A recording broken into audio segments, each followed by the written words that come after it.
I'm Lisa Stone, and you're listening to Parenting Aces.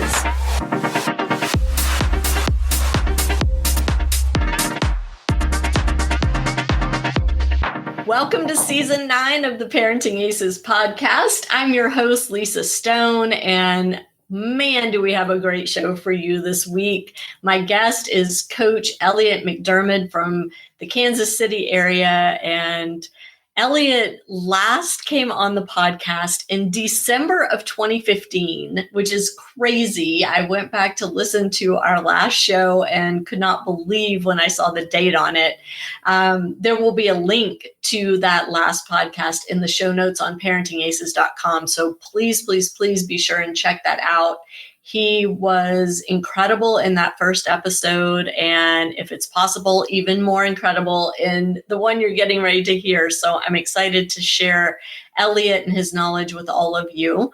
I wanted to just throw out there, if you haven't checked out my new live stream show with Dewey Evans that happens every Wednesday morning at 11 a.m. Eastern, 8 a.m. Pacific time on the Parenting Aces YouTube channel. It's called Tennis Takeaways with Lisa and Dewey. I hope you will check that out. We go live for about 20 minutes every Wednesday morning and talk about a variety of topics having to do with junior tennis and college tennis and development and all sorts of stuff. Dewey is based in Austin, Texas, and he and I have known each other kind of through the digital world for many, many years now. And he has so much knowledge and experience to share. And I value my Wednesday morning time with him so much. The show, like I said, goes live on Wednesday mornings, but it's also available on demand anytime on our YouTube channel. And there's actually a little place to click at ParentingAces.com on the right side of every page to listen to the newest episodes. So hope you'll check that out. Now, I want you to sit back and relax and get ready for a fantastic conversation with Coach Elliott McDermed. Elliott McDermed, what a pleasure to finally get you back on the podcast. Thanks, Lisa. It's really good to be here. I can't believe it's been so long. I mean, it's crazy, right? The last time we chatted was December of 2015. I just went back and re-listened and looked at the date. I know a lot has changed in my life since then. I'm sure even more has changed in your life on and off the court. I would love for you to kind of bring us up to speed on what's going on with Kansas City United Tennis. Sure. Yeah. Well, things are just, they're fine every day, but it's definitely been different, kind of wearing two hats with trying to continue to be what I love to be, which is a junior development coach and helping kids reach their goals of playing college tennis and try and guide them through that process. And on the other hand, with the other hat, trying to be the boss and a club owner of a big club here at the Overland Park Racquet Club. Spending 30 some hours on the court still and getting out and traveling to tournaments and then doing all that needs to be done to make sure the club is running and taking care of all the adults and the staff and whatnot has been a lot, and certainly not complaining, but it's definitely been a fun challenge and a crazy few years.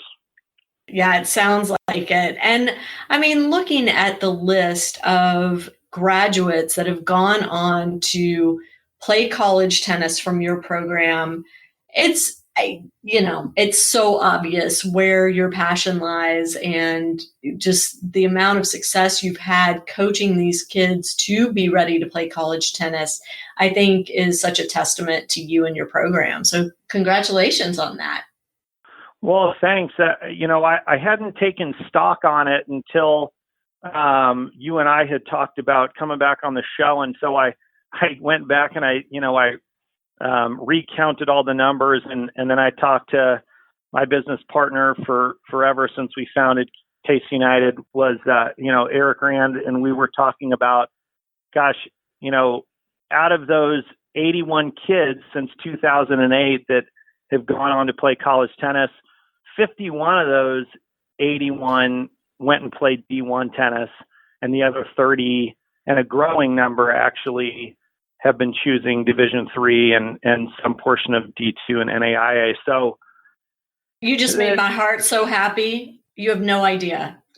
Well, just even in this last year's graduating class, we had a girl, Gabby Lee, that chose to go to Claremont McKenna instead of a couple of full ride D1 offers.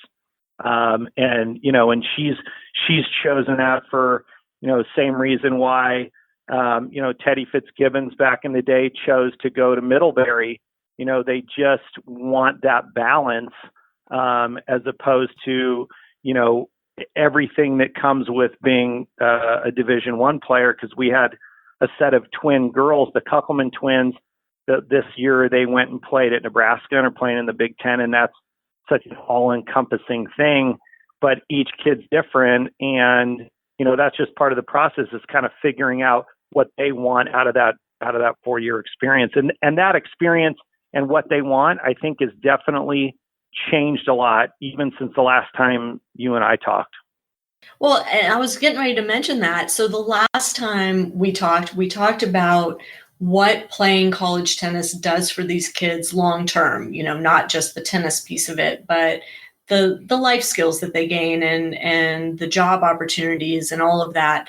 And what I think is so interesting is now I think more and more families and more coaches are understanding that the Division I route isn't the only route, and it's oftentimes not the best route for a kid. Sometimes it is, but there are so many other options out there that offer the exact same life lessons and job opportunities and skill building that D1 does without the pressure of Division I. And so I think, it's really cool to me to hear you say that and, talk about the numbers of kids that are going outside of D1 now.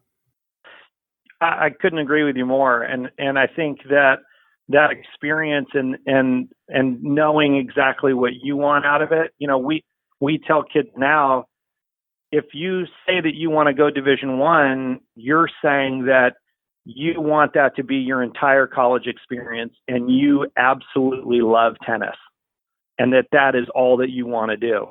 And I think that, to most of them, is when they first start thinking about, well, gosh, is that really all that I want to do? Or do I want to be able to study abroad? And do I want to be able to, not have to practice, at the end of November when, we've got finals coming up in 2 weeks. So, I think that's definitely shifted a lot since I've been in the business, and we're finding that those experiences that those kids are having are just as fulfilling, like you said, if not more so, than the Division I route, for sure.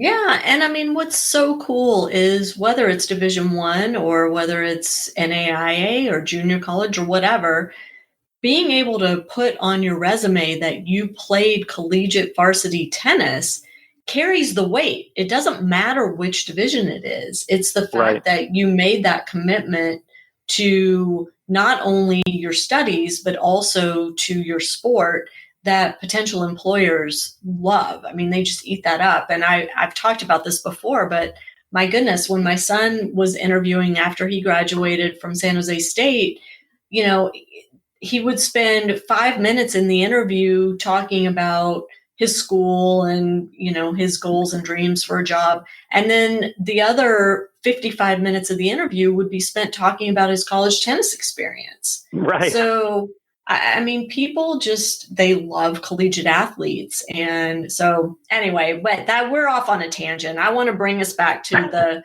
the crux of this week's conversation, because it's important and I want to make sure we have enough time. And that is looking at what's happening in tennis as it relates to social media and the internet, and how tennis coaching and tennis parenting is kind of challenged by all of these things happening in the world right now. So you have some pretty clear ideas and some advice and some guidelines to share. And so I want to give you that opportunity to do that, Elliott. Sure. Well, Lisa, when I thought about giving you a call, the impetus for that was really a realization of looking at social media as a whole and how it's really affected the game of tennis in a lot of good ways and also ways that I don't think have been that positive. And I guess what I see happening, and I think what's very difficult for parents to be able to decipher, you take, for example, a parent of, say, a 14-year-old kid who that's their only kid that's played tennis. You know, they're really looking to professional experts, professional coaches for advice on, you know, what the best route to go is in terms of maximizing that player development process between where they are and when they get into that college tennis recruiting process. And I think if I were in their shoes, that would be a very difficult, path to navigate. But one of the first places that I would turn naturally would be the social media or the online world, and start to see what people are saying about how to do this. And that's a scary thing. Now, it's also a good thing because I think that all that information, that the access to information about what it means to, hit the ball correctly, or what it looks like in slow motion for, Roger Federer or Rafael Nadal to hit the ball. I think all of that has really helped tennis. And I think that's reflected in the skill level of today's player. I mean, I think 12-year-old kids today, whether it's because of the Rogie pathway or because of coach education or parents understanding what it looks like to hit the ball correctly and to play correctly, there are 12-year-olds today that are so much more well-rounded as players than they were, 10 to 15 years ago. So I think there are a lot of positives to social media and to the internet in general with the access to information. Right. But the problem is, go ahead. Well, I was just going to say that the negative side to it is then there's a lot of disinformation out there. And I think it's very difficult to decipher what's good advice and what's not good advice. And it's very easy, especially on Instagram or Facebook or whatnot, it's very easy to offer up a bunch of information and act like you know what you're talking about without really having to back up that information with or that advice, with evidence as to how that's been, a proven best practice in that regard. Mm-hmm. I mean, there's a lot of bad information out there. Let's face it. I mean, just flat out bad. And then there's a lot of confusing information out there. Yeah, totally. I mean, let me give you one example. So if you think about tennis and how it's changed since the early 70s, that's when we started playing, at least in the United States, on concrete courts. Tell me one other sport that's played, any sport that's played on a concrete surface. Can you think of one? I mean, outdoor basketball, pickup basketball. Okay. Yeah, there you go. Yeah. Or handball, I guess. Other than road running, right, which is a straightforward, it's not a dynamic sport. But other than that, there's no other sport that's played on concrete.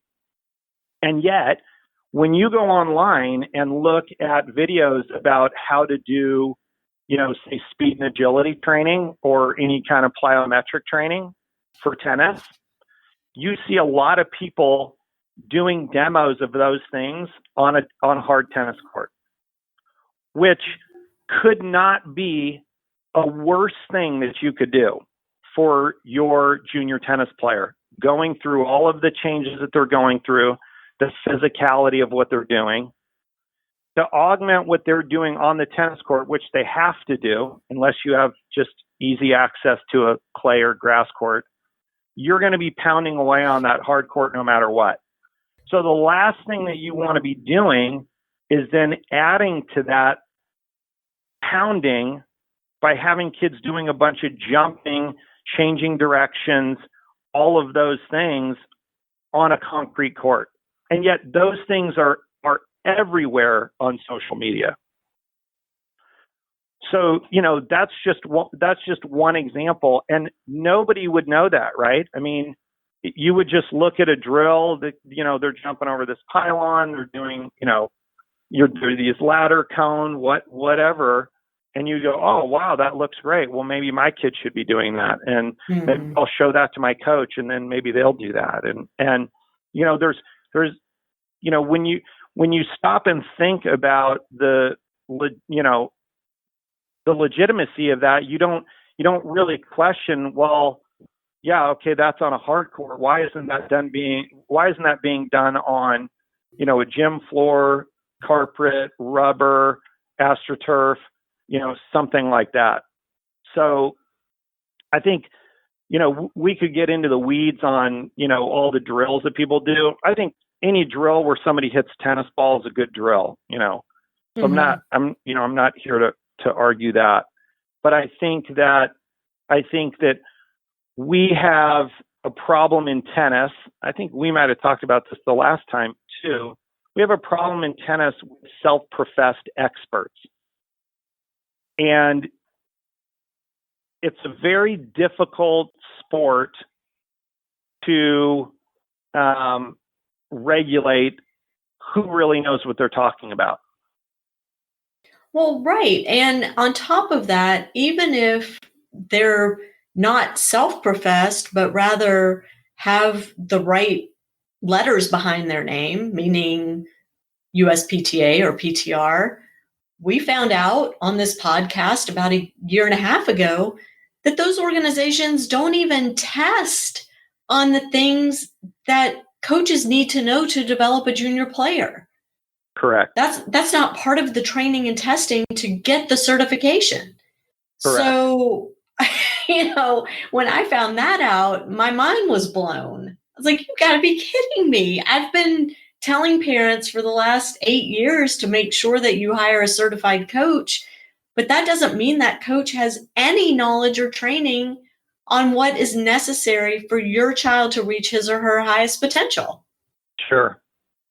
Yeah, and I'll take that a step further and say another issue that we see in tennis is that you've got some great players, very accomplished players, who get done with their playing career and jump right into being a coach with absolutely no training and no experience in developing a player from at whatever level they're at to the level that they want to get to. Mm-hmm. And yet the consumer says, okay, well, this person was a very good player, so I'm going to listen to them and their advice, their coaching advice, because of their playing resume. And we see all the time that those things don't translate.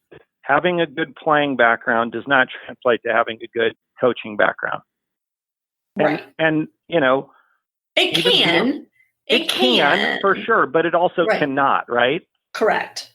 Just like, I was a Division III player. I could be a terrible coach, right? I mean, the two are mutually exclusive. They're not connected.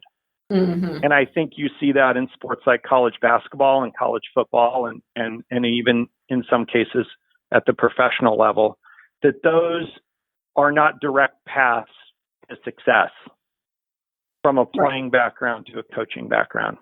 For sure. Yeah. And I mean, so that kind of opens the door, Elliott, to this next point of conversation that I'd like to have with you, which is, what is the difference between having a kid go through a one-on-one coaching relationship, having their private coach, and that's how they train and that's how they develop, versus putting them into a group setting with other kids that are of similar level and similar goals. Is one better than the other? Is one more conducive to sticking with the sport than the other? Is one more likely to produce a high-level collegiate player than the other? Yeah, that's a great question. I think that's the advice that I really want to share with people through the experience that I've had as a coach. I mean, I started coaching just even part-time, the year after I graduated high school and was starting to play college tennis and needed a summer job. That's back in 1993. And then I've been doing it ever since then at a variety of levels. And here's what I've found. So we've always prescribed here at Case United Tennis to a system we call it the LTC system, which is learn, train, and compete.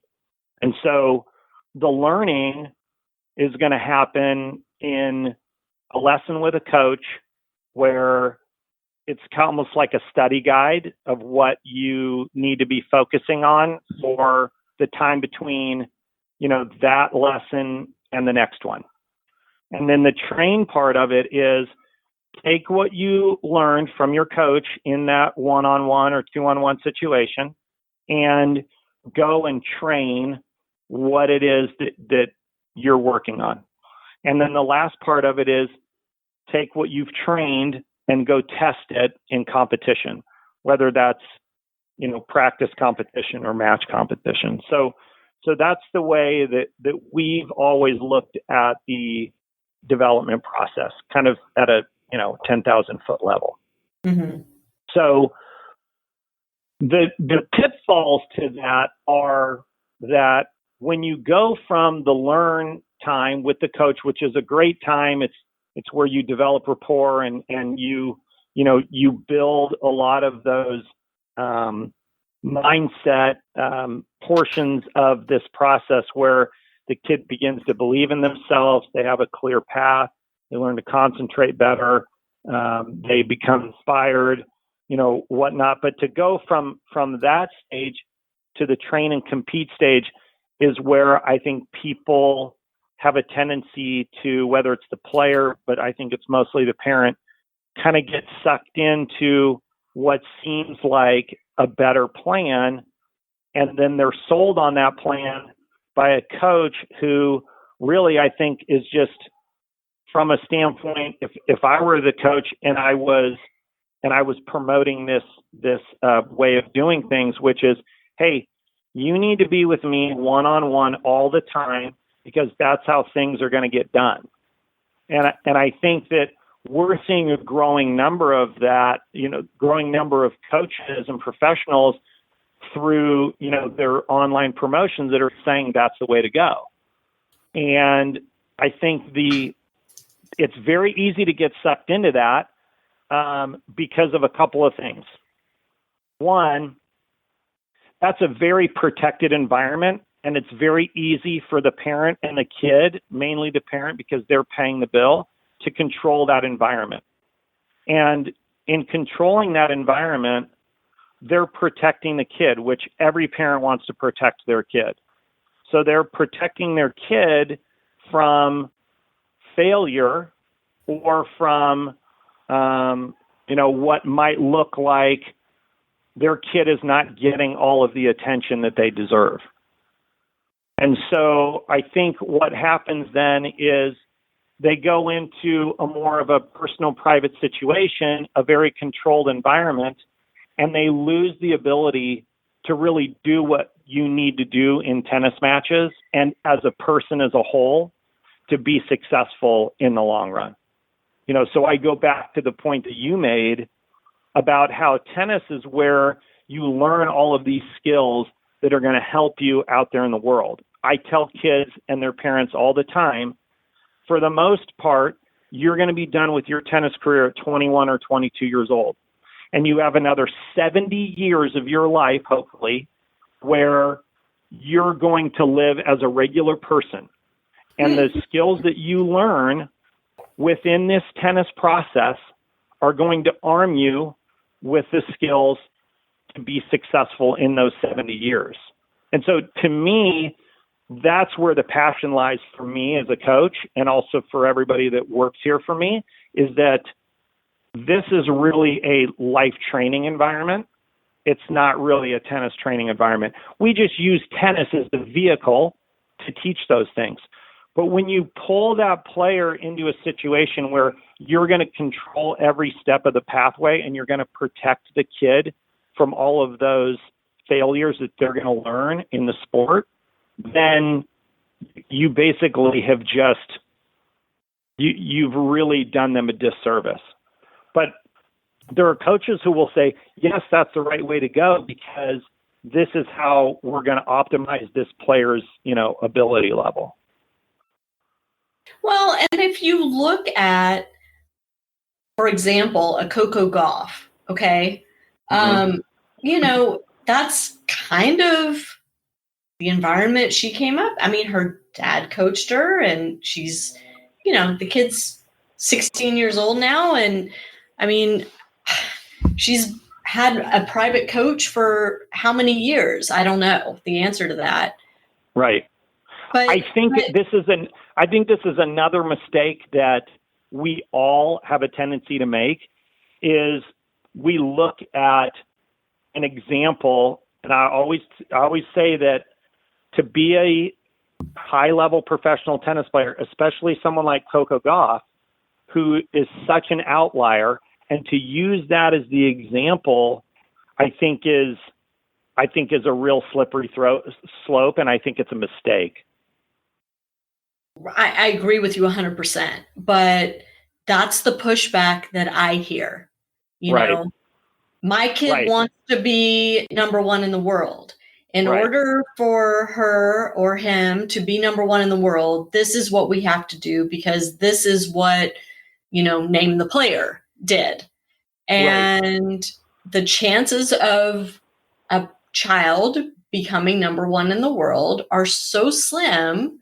But how do you tell a family, I'm sorry, your kid is not going to be that one outlier? Nobody has a crystal ball. Right. So I think that what I tell those people is that the pathway and the progression to being a professional tennis player, not just number one in the world, but at some level that you can make a living at, the pathway to that is very, very obvious. Okay, so whether Coco Gauff was trained individually or was trained in a group environment would have no bearing on whether or not she is where she is. I'm not saying that she shouldn't have a private coach every day. I would be totally fine with any player spending as much one-on-one time with a coach as they see fit. What I'm saying is that don't replace the group environment with the private time. Use the private time to augment what you're doing with the group time. Okay, so it's not one or the other. I love private time. I spend, 20 hours a week one-on-one with kids, and that time is very special and it's very, very important. And I've had players that I've worked with every single day, 4 or 5 days a week, and the player leaves that hour with me and walks over to the other side of the club and jumps into the group. So out of that whole 81 kids and the 51 that played Division I or that could play Division I that I've coached or that we've coached here since 2008, every single one of those kids, when they were at their most successful level, were playing in the group environment. Is there an ideal percentage? That's a great question. Well, I look at it like this. Number one, there's more bang for your buck if you're going to play in a group situation. Some people don't care about that, but it is. So I look at it like if money were not an option, my answer to you would be 3-1. So 3 to the group, to 1 to the private. If you're looking at a budget, I would say the amount is somewhere in the range of probably 6 or 8-1 in terms of, hours or just, breaking it down into a fractional amount of time. Mm-hmm. Mm-hmm.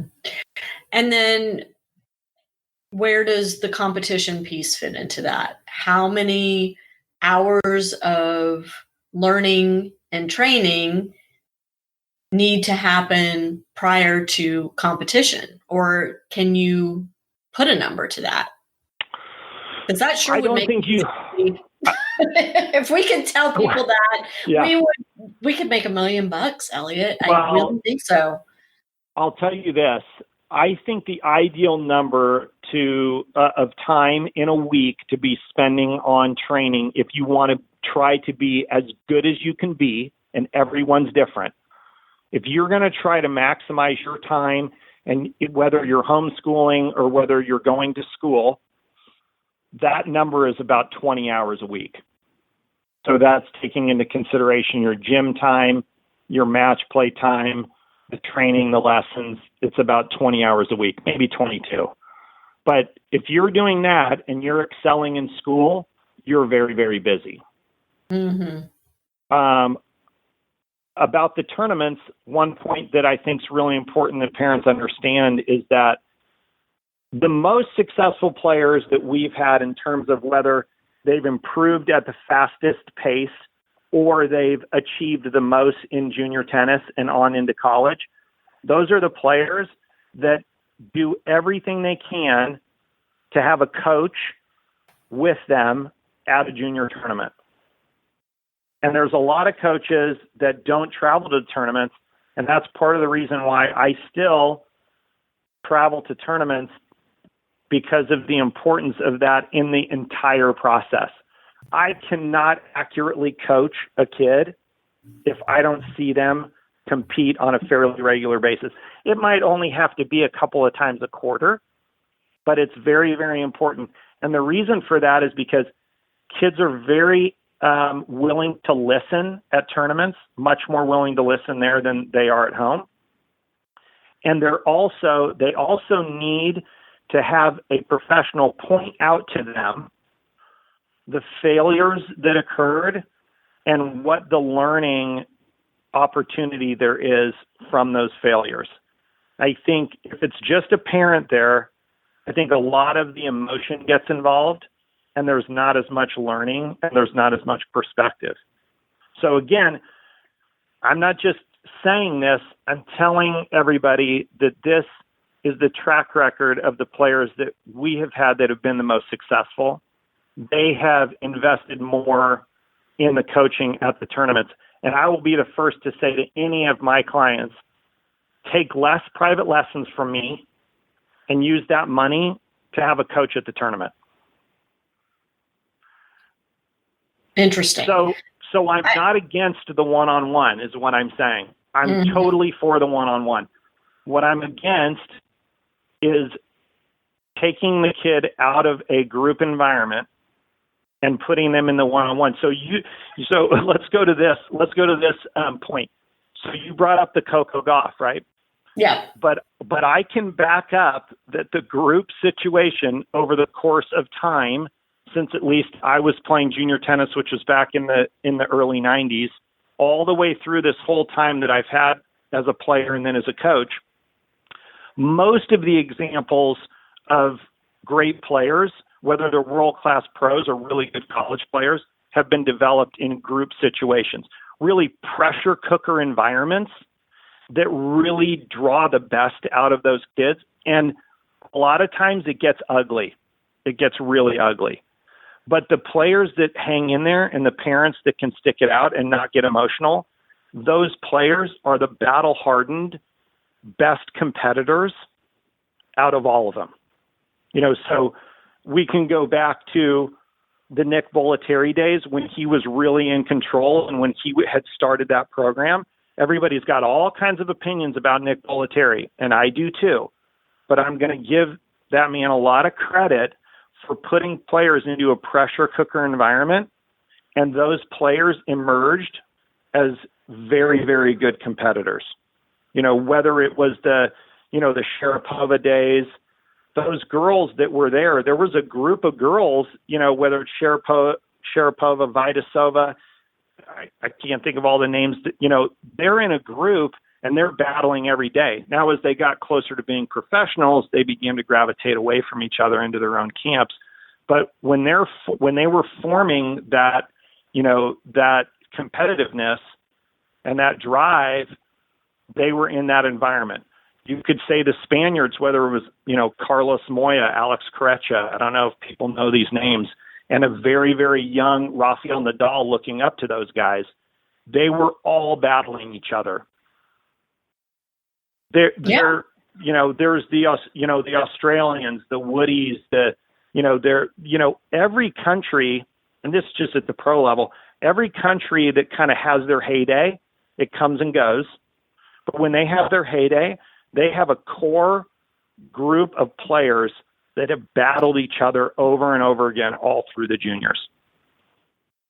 Yeah, and I mean, we even see that right now in the States, right? We've got this group of 21, 22, 23-year-olds that have been pushing and pushing and pushing one another. Sure. And, one will rise to the top and then, somebody will put up a good fight and push them down, and that, they keep switching places, but it's really fun to watch that. I love that. And I feel like when I was coming up, and I'm older than you are, it was the same story. I came up, I'm the same age as Tracy Austin and Pam Shriver and Andrea Yeager and, that whole crew. So I wasn't at their level, not even close, but I certainly looked up to them and watched what they were doing.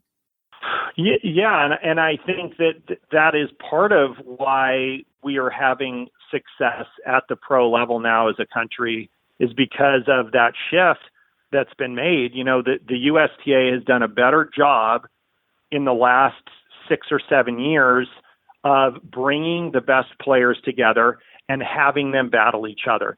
Not just train, not just, kind of come and go, but to actually battle each other and to fight for wild cards and what have you. And I think that, that's actually created camaraderie amongst those players.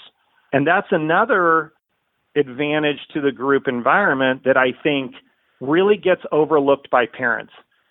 Somebody told me a long time ago that the best way to develop a good junior tennis player is just keep them coming back every day.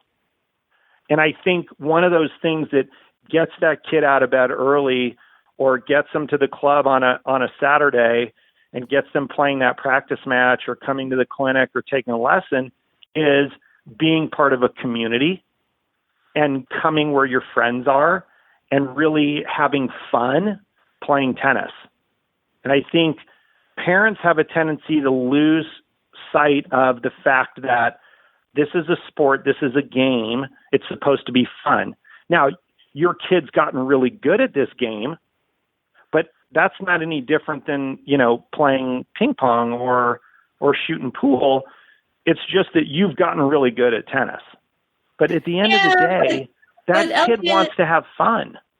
Yeah, but the difference between getting good at ping pong and getting good at tennis is a massive cost factor. Massive. Right. And I think that has impacted the parents more than anything, because it's such a tremendous financial obligation and commitment and such a tremendous time obligation and commitment. And that was not the case when you and I were coming up. Correct. Okay. So let me ask you this, Lisa, then, and I totally agree with you. So if you, just like a parent would do, is going to invest money in the stock market in some way. Okay, so you have an IRA or whatnot, and you're going to choose to buy a mutual fund. What are you going to buy that mutual fund, or why are you going to buy that mutual fund? I'm looking at performance. Yeah. Right. You're looking at long-term performance.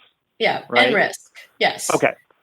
So you're going to purchase a tried and true mutual fund that you feel like over the course of time is going to perform well, right? And you're going to invest a lot of money in that. Okay. So if we're looking at this from a financial standpoint, why not apply that same rationale to the junior development process, as opposed to what a lot of people do, which is they're just going to strike out on their own path and choose some random stock that, happens to be doing well for the last 10 months. Where I'm going. So yeah. I think I agree with you, but I think the emotion tends to get involved when you're dealing with your kid much more than it does when you're investing in, your stock portfolio. Right. Okay. And so to take that a step further, when you look at what you're going to get from the different environments that you can put your kid in, I personally, put my dad hat on, I want my kid to learn from their failures as much as possible. And I want to give them every opportunity that I can. But what I don't want to do is I don't want to protect them from the failure that they're going to learn by playing a sport, because that's a safe failure. I don't want them to not be armed with the ability, to deal with the challenges that they're going to deal with as an adult, whether it's, pressure at work, learn to take responsibility for yourself, independence, accountability, deal with, chaotic changing environments, all of those things. When you remove a player from a group environment, you create red carpet treatment, you create redundancy. There's very little pressure. There's very little social interaction. There's isolation. There's all of these things that really, for most people, are not realities of being an adult. And so I think to be a good tennis parent, you have to put your kid in an environment that's going to be very, very challenging. But I go back to what I said before, very fun too. Mm-hmm. So I think a fun, challenging environment is where you're going to get the healthiest, best competitor and person when they leave your house and go off, to college and become an adult. And for every one-on-one situation, I'm going to give you 500 examples of, environments, not just mine at K-Cut, but, whether it was the early years, not so much now, but the early years at Bollettieri's, Jeff and Brian Smith in Indianapolis. These are, people I think you all know, Dave Licker in the Dallas area, College Park, Maryland, Tucker Tennis in Tulsa, way back when Harry Hopman, Rusty Miller in Southern California, Mark Bapp in Chicago. I mean, there are all these examples. These are guys, those guys that I listed are the people that I would see at tournaments, at national tournaments, every time. I would see the hotshot young coach right off the tour for 1 or 2 years, and they walk around like they're the bee's knees, and then they're gone. But those guys are always there. And I think that speaks to, like I said, I mean, that's a long-term mutual fund investment.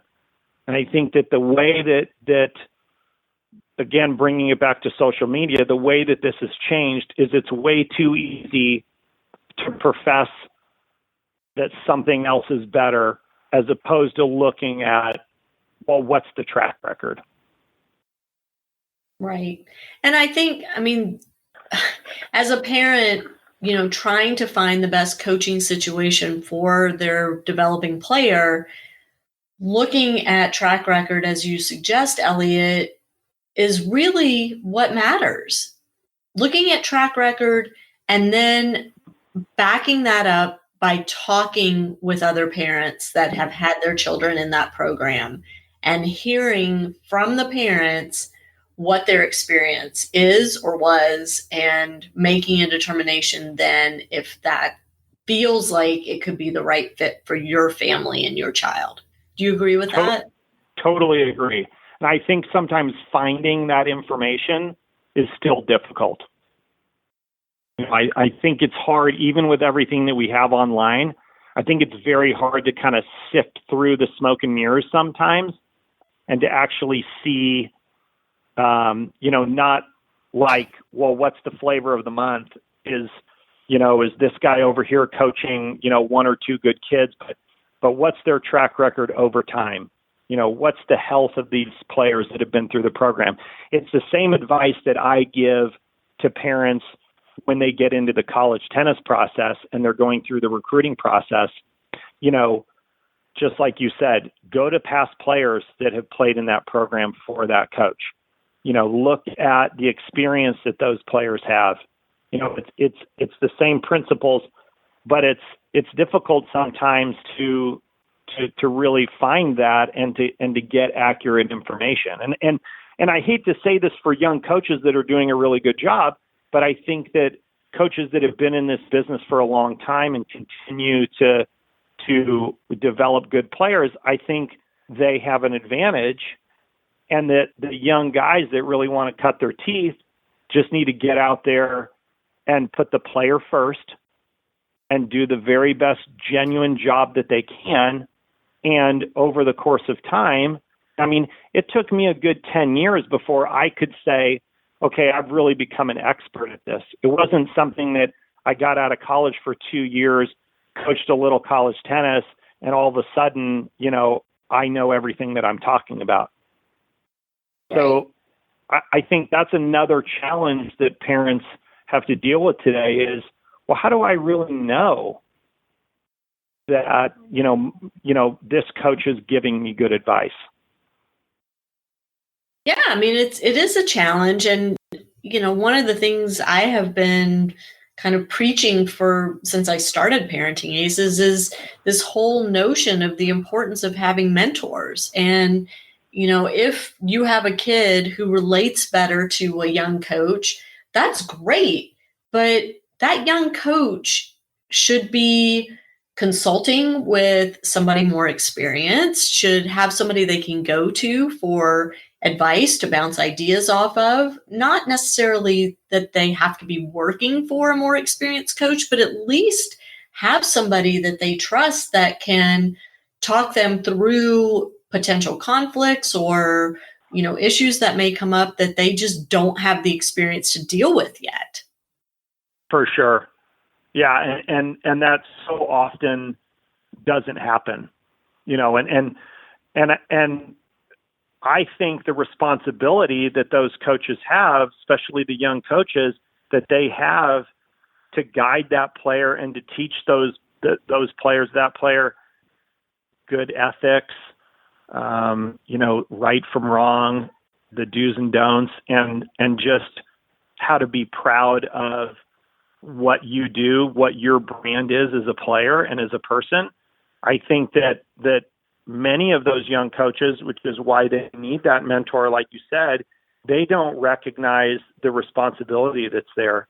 At the end of the day, that player and parent, those parents, they may skip town, or, they may decide that they're not interested in working with that coach anymore, but that coach really, has done the player a disservice if the advice that they're giving them or the things that they're teaching them or the way that they're behaving is not sound advice or is bad behavior or whatnot. So I think that we're having a time in our lives where, again, going back to social media, where, it's very, very easy to look at some videos or to, talk to a coach and the coach really acts like they know what they're doing. And, before you know it, you've kind of gotten sucked into a situation that really isn't what's best for the kid. Yeah. Yeah, agreed. And it doesn't mean that a young coach can't eventually learn all that stuff and hopefully they do, right? But I can tell you from experience that, sometimes the young coaches, they mean well. I don't think, for the majority of them, they're not intentionally giving bad advice or setting a bad example for your child. They just don't have the life experience and the coaching experience yet to know better.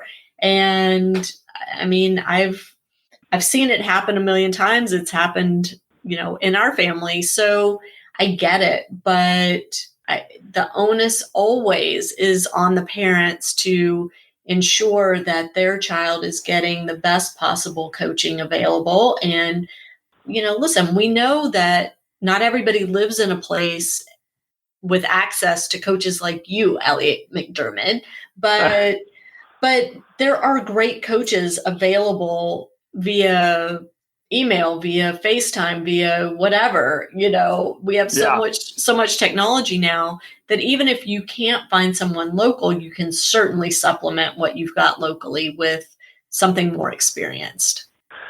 For sure. And you're right. You bring up a really good point that it's really nice to be able to live in Kansas City and to have a place that you can go and, have a really great wide variety of players. And not everybody can do that, for sure. I guess I'm looking at it more from a standpoint of,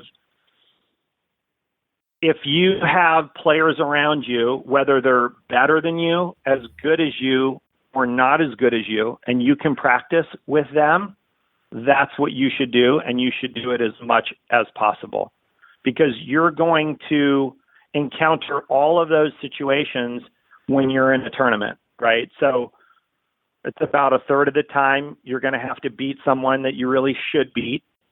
You're going to try to beat somebody that it could go either way. And then you're going to try to beat somebody that's a level better than you. And you should be reflecting that in the way that you set up your practice environment. And you should be under the gun to beat those kids that you should beat, and so on and so forth. So no matter what program is in your area or you have access to or don't have access to, I think it's really important for parents to take a look at that and say, okay, who's my kid practicing with?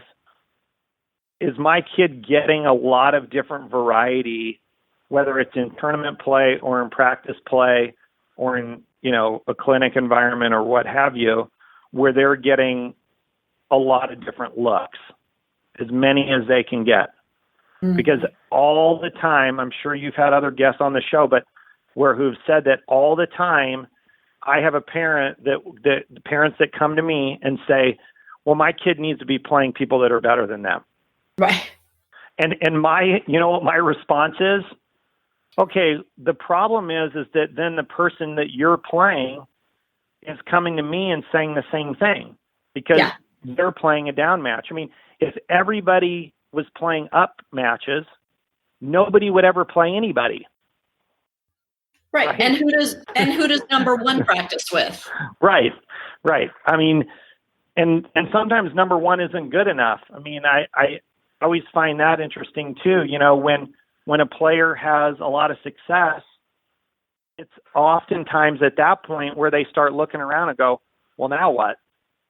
As opposed to a high five and being really proud of what they've accomplished, they don't necessarily do that. And they don't look at an opportunity to say, okay, well, I've really accomplished some things here. What can I do as give back to be a good mentor to that next group coming up? Right. And I think when you put a kid in an isolation experience, one-on-one, too much with a coach, I think you miss that dynamic as well. And it's developing that mindset of giving back, right? Mm-hmm. Which hopefully we all want our children to have. Or being a good leader.